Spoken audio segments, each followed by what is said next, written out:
The massive hall of Nexus Prime Station buzzed with noise as hundreds of alien beings moved around. Representatives from 847 different species filled the curved seats that rose up like a giant bowl. Some had tentacles instead of arms. Others breathed different gases through masks. A few floated in special tanks filled with liquid. Jake Morrison walked through the center aisle toward the speaking platform. His simple black suit looked plain next to the colorful robes and strange armor worn by the aliens around him. The human ambassador carried a small data pad in his hand. His face showed no emotion as alien voices grew quiet. The Zephyrian counselor, Vextar, sat in the front row. His blue skin shimmered under the lights and his four eyes watched Jake with annoyance. Next to him, the ancient Krillian High Magistrate Quindal moved his insect-like head. The old alien had ruled his empire for 300 years and thought humans were still children learning to walk among the stars. "The human requests emergency time to speak," announced the station computer in a flat voice. Several aliens made sounds that might have been laughter. Emergency sessions were usually called when pirates attacked trade routes or when border disputes got ugly. What could the humans possibly have that was so important? Jake reached the speaking platform and looked up at the sea of alien faces. Some watched him with curiosity. Most looked bored. A few seemed annoyed that their normal business was being interrupted. "Honored members of the Galactic Council," Jake began, his voice carrying clearly through the hall's speakers. "I stand before you today to deliver an official message from the Terran Federation and all human colonies." Vextar leaned forward. He expected another request for better trade deals or maybe permission to build more colonies in empty space. The humans were always asking for something. They had only joined the galactic community 200 years ago. They were babies compared to species like his own. The Terran Federation hereby withdraws from the Galactic Council. Effective immediately. The hall went completely silent. For a moment, nobody moved. Then the noise exploded like a bomb going off. Aliens jumped to their feet. Translators worked overtime as hundreds of different languages filled the air with angry sounds. Vextar's blue face turned almost purple. His four eyes locked onto Jake like weapons. "This is impossible. You cannot simply leave. There are treaties. There are agreements." High Magistrate Quindal raised one of his many arms for silence. The ancient alien's voice buzzed through the speakers. "Human Morrison, surely this is some kind of mistake. Your species has benefited greatly from council membership. Your trade routes, your protection agreements, your technology exchanges." Jake remained calm while chaos swirled around him. He had practiced this moment many times. The decision had not been easy, but it was final. "There is no mistake," Jake said. "For 2 centuries, humanity has contributed to this council. We have shared our innovations. We have protected trade routes. We have maintained systems and solved problems. In return, we have been treated as junior partners at best. You dare complain about your treatment?" Vextar stood up, his tall frame towering over his seat. "Your species barely had space travel when we found you. We brought you into galactic civilization. And we have repaid that debt many times over," Jake replied. "Human engineers maintain 60% of the critical systems in Council space. Human ships patrol the outer territories that none of you want to visit. Human scientists solve problems that your species have struggled with for centuries. Yet in every vote and every decision, we are told to wait our turn and be grateful." The Altarian representative, a being that looked like a walking crystal, spoke up. "The humans are clearly emotional about some minor slight. Perhaps we can discuss better terms." Jake shook his head. "This decision is final. All human personnel will be recalled from council facilities. All human technology will be deactivated or removed. All human ships will withdraw from council space within 30 standard days." The implications hit the council members like cold water. The Krillian magistrate's compound eyes went wide. The Zephyrian counselor began rapidly speaking into his communication device. Other aliens started making urgent calls to their home governments. "You cannot do this," Vexitar shouted.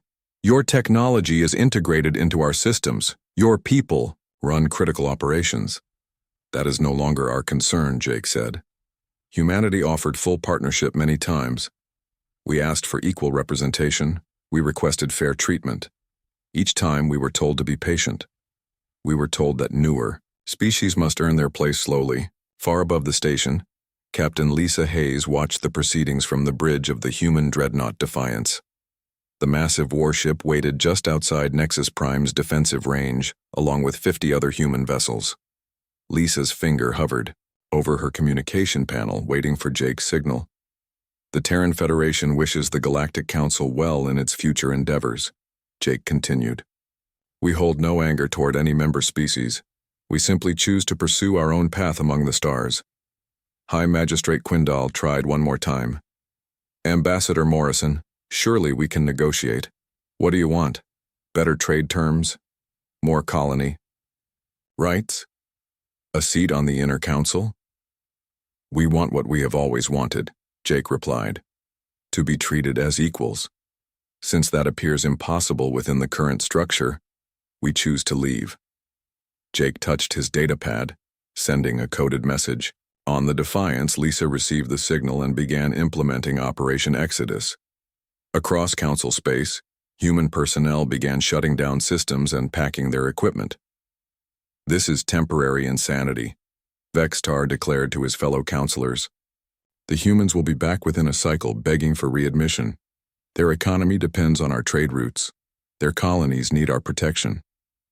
But as Jake Morrison walked out of the assembly hall, leaving behind 2 centuries of human participation in galactic government, many of the older and wiser alien leaders felt a chill of worry.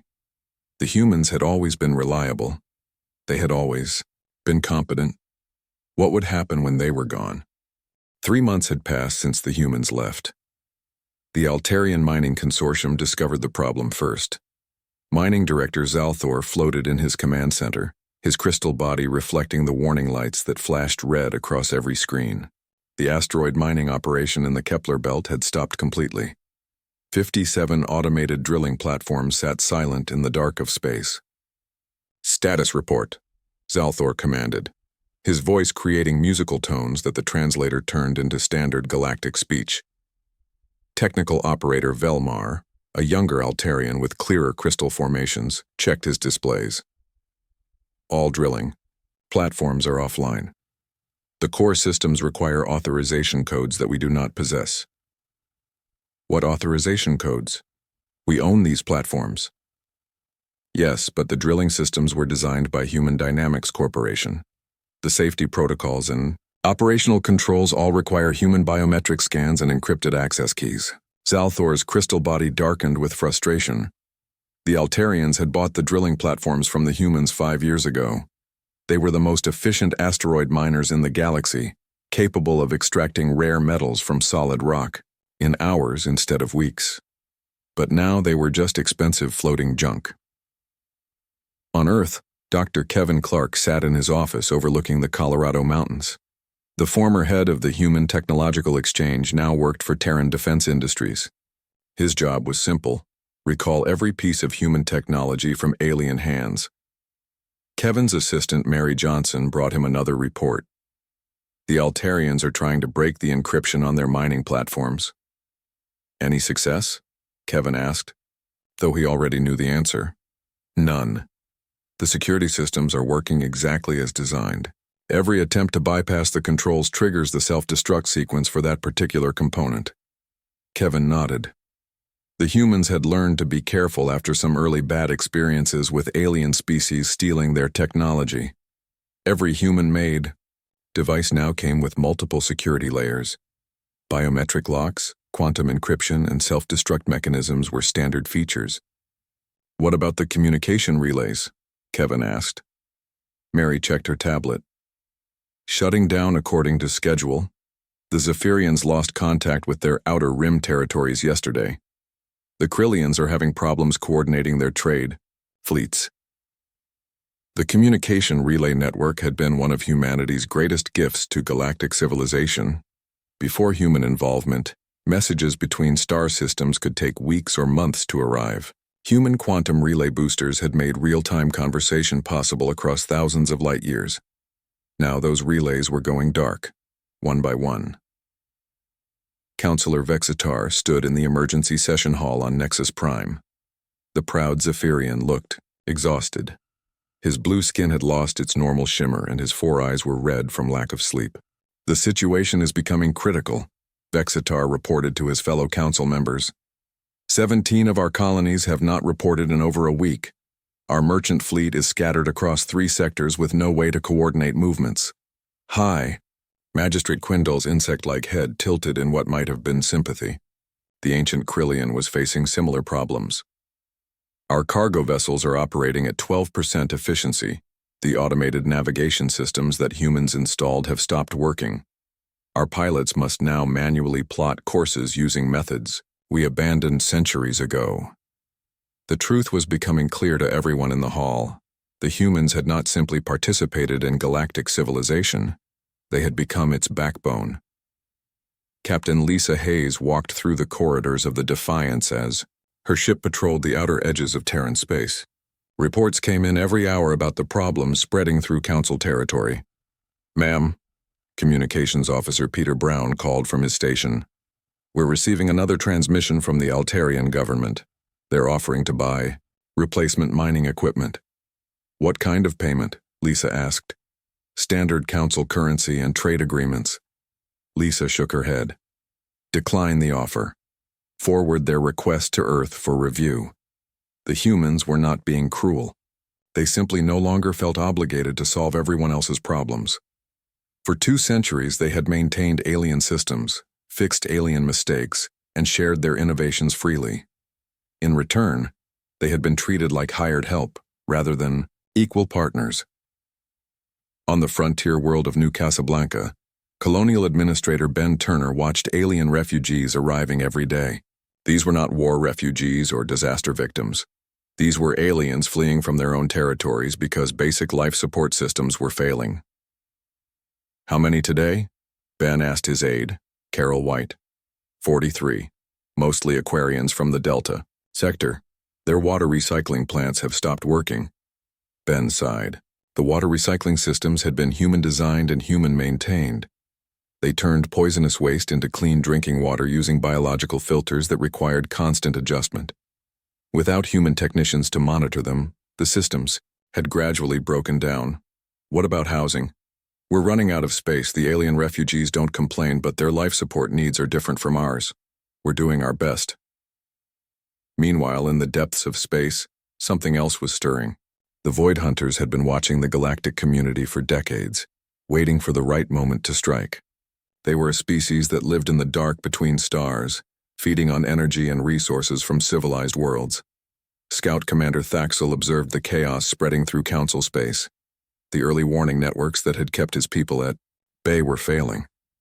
The defense grids that protected major trade routes had gaps where human-maintained sensors had gone offline. "The metal builders grow weak," Thaxel reported to his fleet commanders. "Their seeing eyes go blind, their speaking voices go quiet." The Void Hunters had avoided major attacks on galactic civilization because the humans had made it too dangerous. Human sensor networks could detect Void Hunter ships at impossible distances. Human defense platforms could target enemies with perfect accuracy. Human patrol fleets moved with coordination that made surprise attacks nearly impossible. But now, the humans were gone. Back on Nexus Prime, emergency meetings continued around the clock. Species that had barely spoken to each other for centuries now worked together, trying to solve problems that kept getting worse. "The medical nanobots are shutting down across 7 sectors, reported the Healers Guild representative. "Without human programming updates, they're reverting to basic functions only." The medical nanobots had revolutionized alien healthcare. Tiny machines that could repair damaged tissue, fight infections, and even cure some genetic disorders. Human biotechnology companies had distributed them freely throughout Council space as part of humanitarian aid programs. Now those same nanobots were becoming useless without regular software updates and maintenance. Councillor Vextar looked around the emergency session hall. Representatives from dozens of species sat with expressions of growing worry. The problems kept multiplying faster than they could find solutions. "Perhaps," Vexitar said slowly, "we should send a diplomatic mission to Earth." High Magistrate Quindal's compound eyes focused on the Zephyrian councillor. "To negotiate their return?" To negotiate anything, Vextar replied, before this situation becomes completely impossible to control. But even as they spoke, reports arrived of more systems failing, more colonies going dark, and more problems that seemed to have no solution without human expertise. The galactic community was learning a harsh lesson. The humans had not been guests. In their civilization, they had been its foundation, and now that foundation was crumbling. 6 months after the human withdrawal, the galaxy was falling apart. President Ellen Carter stood at the window of her office in Luna City, looking down at Earth below. The blue planet seemed peaceful compared to the chaos spreading through council space. Every day brought new reports of alien governments begging for help, but Ellen had made her decision clear to everyone. Humanity was done being the galaxy's free repair service. Madam President, her aide Danny Brooks entered the office carrying a data pad. 3 more alien delegations have requested meetings today. The Altarians are offering to triple their previous trade agreements. The Nexus Banking Consortium wants to discuss emergency loans. Ellen turned from the window. Same answer as yesterday. We are not interested in returning to the old arrangement. Outside Earth's solar system, alien ships waited in long lines for permission to enter.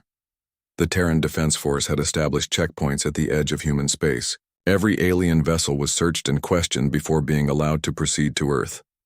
The desperation was obvious. These were not the proud ambassadors who had once looked down on humanity.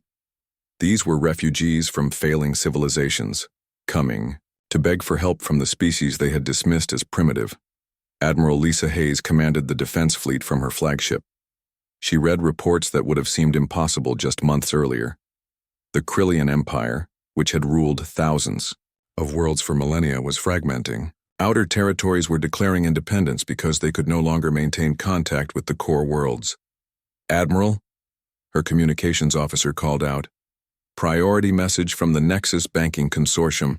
They're reporting that interstellar trade has dropped by 60%. 60%? Lisa was genuinely surprised. She had expected disruption, but not total economic collapse. Yes, ma'am.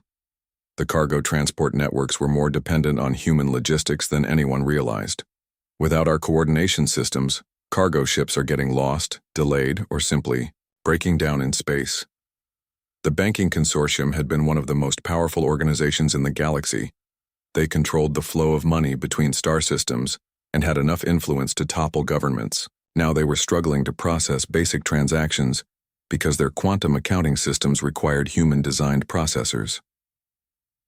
On the frontier world of Kepler Prime, Colonial Governor Jack Phillips received another urgent transmission from the planet's previous alien inhabitants. The Danebian colonists had abandoned their settlements 3 weeks ago when the atmospheric processors started failing. Governor, his assistant Helen Carter called from the communications center. The Danebians are requesting emergency evacuation assistance. Their backup life support systems have 12 hours of power remaining. Jack looked at the display showing Danebian ships stranded in orbit. The aliens had built their colony using human terraforming technology, but they had never learned how to maintain it themselves. When the humans left, they took all the technical manuals and maintenance schedules with them. Launch rescue ships, Jack ordered. We won't let them die, even if their governments treated us badly. This was the difference between humanity and the council species. Humans helped people in danger, regardless of politics or past grievances. It was a trait that had made them valuable allies and effective peacekeepers throughout the galaxy. But now that same compassion was being tested as more and more alien refugees arrived at human colonies, fleeing from their own failing worlds.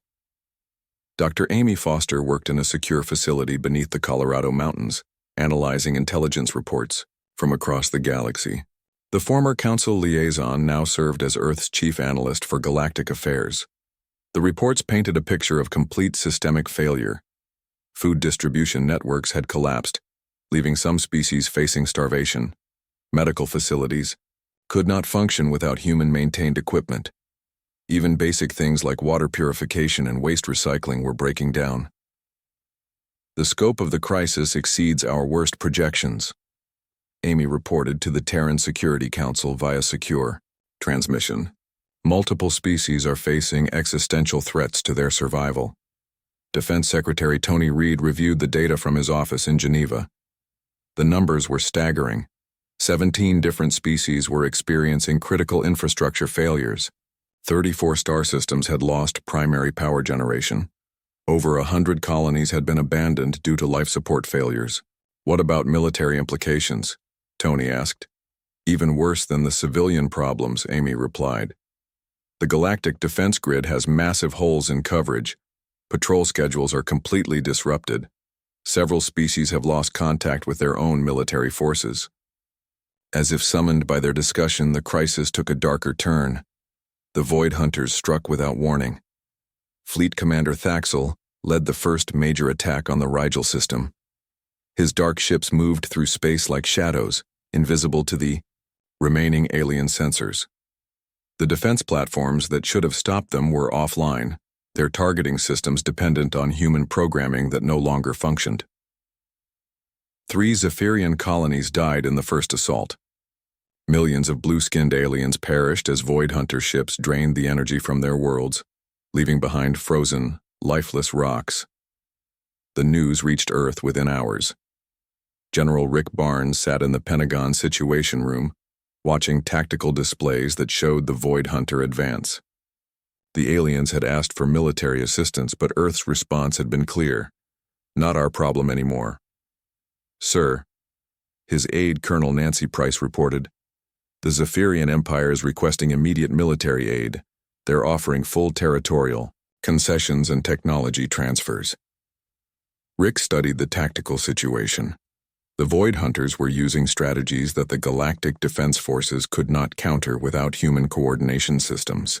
Alien fleets were being destroyed because they could not communicate effectively or coordinate their movements. Orders from the President? Rick asked. Monitor only. Do not engage. It was a hard decision but necessary. For too long, humanity had protected the galaxy while being treated as second-class citizens. If the alien species wanted human help, they would need to offer something more than temporary concessions. On Nexus Prime, panic spread through the council chambers as reports of Void Hunter attacks multiplied. High Magistrate Quindal's ancient composure finally cracked as he received word that his own homeworld was under threat. This is catastrophic, the old Krillian buzzed to his fellow counselors. Our fleets cannot coordinate attacks without human tactical networks. Our sensors cannot track Void Hunter movements without human enhancement systems. Our colonies cannot defend themselves without human weapon platforms. Counselor Vexitar had aged visibly in the past months. His proud bearing was gone, replaced by desperate urgency. We must send a formal delegation to Earth immediately. We must negotiate whatever terms the humans demand. And if they refuse, asked the Altarian representative, then galactic civilization ends, Vexitar replied simply. The truth was now undeniable. The humans had not been junior partners in galactic society. They had been its most essential component. Every major system, from trade networks to defense grids to basic life support, depended on human innovation and maintenance. President Ellen Carter received the Council's formal request for negotiations that evening. She read the document carefully, noting how different the language was from previous alien communications. Gone were the condescending references to human inexperience. Gone were the demands that humanity be grateful for alien guidance. Instead, the document was filled with formal apologies and desperate pleas for assistance. Ellen set the document aside and looked out at the stars. Somewhere out there, entire civilizations were collapsing because they had taken human contributions for granted. It was a tragedy, but also a necessary lesson. When the next formal diplomatic contact occurred, it would be on human terms. The HFY galaxy had learned too late that humanity was not a species to be managed or controlled. They were partners, or they were nothing at all. 1 year had passed since humanity left the Galactic Council. Admiral Lisa Hayes led a small reconnaissance fleet through what used to be Council space. What she found shocked even her experienced crew. The Rigel system was completely dark. No ships moved between the planets. No communication signals came from the colonies that once housed millions of aliens. The Void Hunters had drained every source of energy. leaving behind frozen worlds spinning silently around their dying star. "Take us to the next system," Lisa ordered from the bridge of her flagship Endeavour. Her tactical officer, Commander Steve Martin, updated their route on the navigation display. The next system they visited had been abandoned. Alien colonies sat empty. Their life support systems failed and their populations evacuated to overcrowded refugee camps in safer sectors. Equipment worth billions of galactic credits lay scattered and broken, useless without human technicians to maintain it. "This is worse than we expected," Lisa reported to Earth Command. "Complete infrastructure collapse across 17 systems, multiple species facing extinction-level crises." On Earth, President Ellen Carter convened an emergency cabinet meeting. The situation in former council space had deteriorated far beyond their worst predictions. What they had thought would be economic disruption had become a humanitarian catastrophe. "How many alien refugees are we currently hosting?" Ellen asked her advisors. Secretary of State Bill Anderson reviewed his reports. 2.7 million across all human colonies. The numbers increase daily as more worlds become uninhabitable. Defense Secretary Tony Reed added his assessment. "Our intelligence indicates that at least 6 species will face complete extinction within the next 3 months, if current trends continue." Dr. Amy Foster presented her latest analysis from her research facility. The data painted a picture of galactic civilization in total collapse. The aliens had not realized how deeply human technology had integrated into their societies. "We weren't just providing individual pieces of equipment," Amy explained to the cabinet. "We had created an interconnected web of systems that held thousands of different species together. Remove the humans and the entire structure falls apart." The scope of human contributions had been staggering. Quantum computing networks that managed interstellar banking, biological processors that cleaned poisoned atmospheres, gravitational manipulation devices that kept unstable star systems from collapsing, medical nanobots that prevented plagues, communication relays that enabled real-time coordination across vast distances. All of it had been designed, built, and maintained by humans.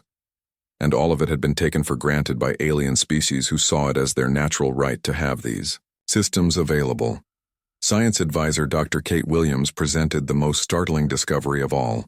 "While we were withdrawn, our scientists made breakthrough advances that we never could have achieved while spending our resources maintaining alien infrastructure." The breakthroughs were remarkable. Dimensional physics that allowed travel between parallel universes, consciousness transfer technology that could preserve minds after physical death, temporal mechanics that made limited time travel possible. Free from galactic regulations and alien oversight, human innovation had accelerated beyond anything they had accomplished as council members. In 1 year, they had advanced their technology by centuries. "The question," Ellen said to her assembled advisors, "is what we do with these capabilities."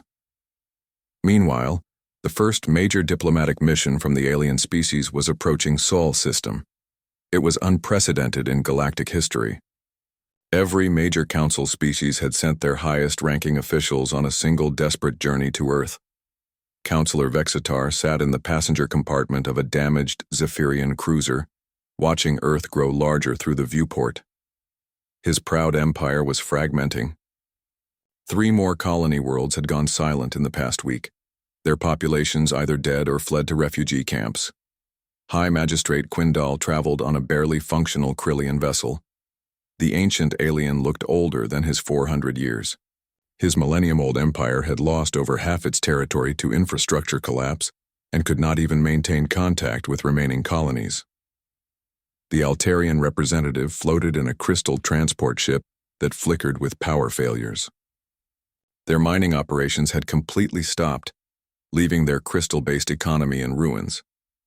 Representatives from dozens of other species crowded into whatever ships could still make the journey to Sol system.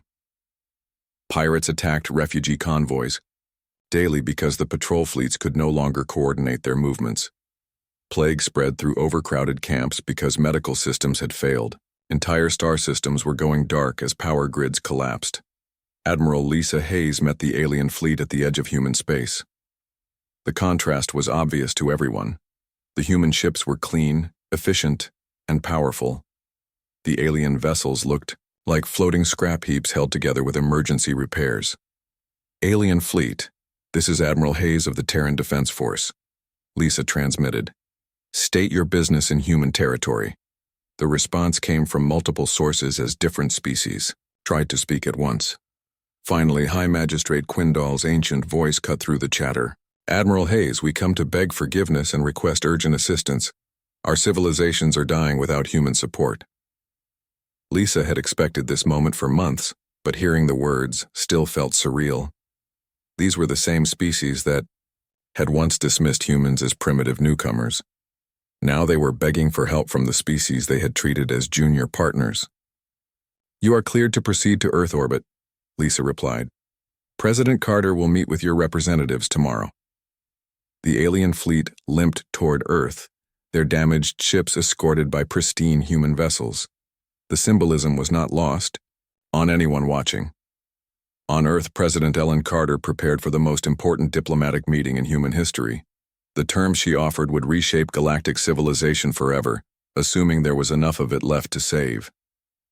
"Remember," she told her negotiating team, "we are not returning to the old arrangement. If we help them, it will be as equal partners in a new alliance structure." Secretary Anderson asked the key question. "And if they refuse our terms?" Ellen looked out at the stars where multiple species faced extinction. "Then they will face the consequences of their choices. We offered partnership before and were rejected. We will not make that mistake again." The alien fleet reached Earth orbit as the sun set over Luna City. Tomorrow would determine whether galactic civilization survived or whether humanity would watch it collapse from the safety of their own territory. For the first time in centuries, aliens would negotiate with humans from a position of weakness. The species they had dismissed as primitives now held the power to save or abandon them. The galaxy had learned too late that respect could not be demanded. It had to be earned, and humanity had finally earned the respect they deserved. The United Nations building in New York had never hosted such an unusual gathering. Presidents, emperors, and high magistrates from across the galaxy sat in chairs designed for human bodies, using translation devices to follow the proceedings. President Ellen Carter stood at the podium where countless human leaders had addressed their own species. Today, she spoke to representatives of civilizations that had once ruled among the stars, while humans were still learning to make fire. "Distinguished delegates," Ellen began, her voice carrying clearly through the hall speakers. "We gather here not as conquerors and conquered, but as potential partners in a new galactic alliance." Counselor Vextar sat in the front row, his blue skin pale from exhaustion. His empire had lost another 3 worlds just yesterday. The proud Zephyrian who had once dismissed human concerns now hung on every word the human president spoke. "The old Galactic Council is dead," Ellen continued. "It died when it became clear that cooperation cannot exist without mutual respect. For 2 centuries, humanity contributed to galactic civilization while being treated as junior members. That arrangement failed everyone." High Magistrate Quindal shifted in his chair. The ancient Krillion's compound eyes focused on Ellen with desperate attention. His species had ruled the galaxy for millennia, but now they could barely maintain contact with their own colonies. "However," Ellen said, "humanity is not interested in watching civilizations die out of spite. We are willing to help restore stability to the galaxy under new conditions." The alien delegates leaned forward. This was what they had traveled across the galaxy to hear. Ellen activated a holographic display that showed the proposed structure of a new alliance. The Terran Galactic Alliance will be based on genuine partnership. Every member species will have equal representation based on their contributions to galactic welfare, not their age or previous power. Admiral Lisa Hayes sat in the observer section, watching the alien reactions. Some looked relieved. Others appeared concerned about losing their traditional dominance. All of them looked desperate enough to agree to almost anything. "Humanity will share our advanced technologies," Ellen continued, "but under strict licensing agreements. No more free access to human innovations. No more assumption that human expertise belongs to everyone. Dr. Amy Foster stood and activated another display showing the technological advances humanity had made during their year of isolation. The alien delegates stared in amazement at technologies that seemed impossible even by galactic standards. Dimensional transport networks that can move entire fleets instantly across the galaxy, Amy explained. Consciousness preservation systems that make death reversible. Temporal stabilizers that can repair damage by reversing local time flow. The implications were staggering. These technologies could restore the collapsed infrastructure in months instead of decades. They could bring dead worlds back to life and reunite scattered populations, but the message was clear. These miracles would only be shared with true partners, not with species that expected human charity while offering nothing in return.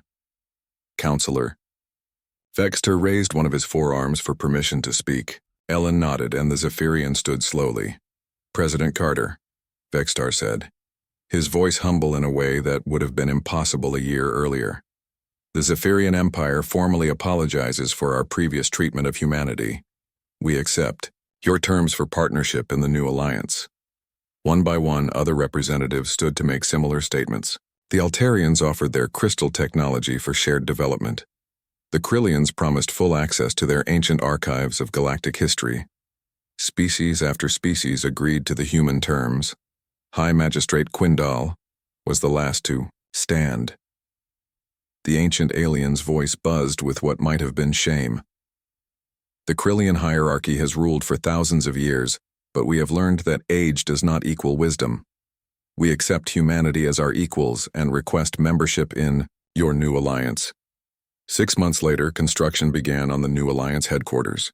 Instead of being built at Nexus Prime or any other traditional galactic center, it was placed in orbit around Earth. The symbolism was unmistakable. Humanity would be at the center of the new galactic order. Jake Morrison, the former human ambassador, who had announced their withdrawal from the Council, now held the title of Human Prime Representative. He stood at the podium in the new Alliance Assembly Hall, addressing the first session of the reformed galactic government. Welcome to the first meeting of the Terran Galactic Alliance, Jake said. Unlike the old Council, this alliance is based on mutual benefit and shared responsibility. The assembly hall was smaller than the old council chamber, but more efficient. Representatives sat in mixed groups rather than species-segregated sections. Human and alien staff worked together at every level of the organization. Captain Rick Thompson stood on the bridge of the human vessel Independence, watching a mixed fleet of ships prepare for departure. Today marked the launch of the first joint colony mission under the new alliance. The fleet included human engineering ships, Altarian resource processors, Krillian historical archives, and Zephyrian defense vessels. Instead of humans doing all the work while aliens claimed the benefits, each species contributed their expertise to the common good. All ships report ready for hyperspace jump, Thompson's navigation officer reported. Take us out, Thompson ordered. The mixed fleet jumped to hyperspace, heading toward a world that would become the first truly cooperative colony in galactic history. Human terraforming technology would prepare the atmosphere. Alien agricultural systems would establish food production. Everyone would share the benefits equally. As the fleet traveled through hyperspace toward their new colony, the transformation of galactic civilization continued. The Void Hunters had been pushed back by coordinated human-alien fleets using combined technologies. Refugee camps were being emptied as restored infrastructure allowed populations to return home. Trade networks were rebuilding on more equitable foundations. Medical advances flowed freely between alliance members. Scientific research projects included teams from multiple species working as equals. President Ellen Carter stood in her office on Luna City, looking down at Earth where alien diplomats worked alongside human officials. The Blue Planet had become the unofficial capital of galactic civilization, not through conquest, but through earned respect. Status report on galactic recovery? Ellen asked her aide. Ahead of schedule on all fronts, Danny Brooks replied. The new technologies are restoring infrastructure faster than projected. Most species report significant improvement in living conditions. The transformation was remarkable. Species that had been on the verge of extinction were now thriving. Members of the Alliance, Worlds that had been dark and lifeless were being restored to habitability. The galaxy was becoming more prosperous and stable than it had ever been under the old council system. But the most important change was invisible, the attitude shift that had made everything else possible. No longer did any species assume they deserved the benefits of civilization without contributing to its maintenance. No longer did age or tradition automatically confer authority. The new alliance was based on merit, contribution, and mutual respect. And at its center, the species that had once been dismissed as primitive newcomers now served as the foundation, holding thousands of different civilizations together. Humanity had withdrawn from galactic civilization to save it. By refusing to accept unequal treatment, they had forced everyone to build something better. As Captain Thompson's fleet emerged from hyperspace near their destination world, the future of galactic civilization looked brighter than ever before. The galaxy had learned its lesson about taking valuable partners for granted. It would not make that mistake again.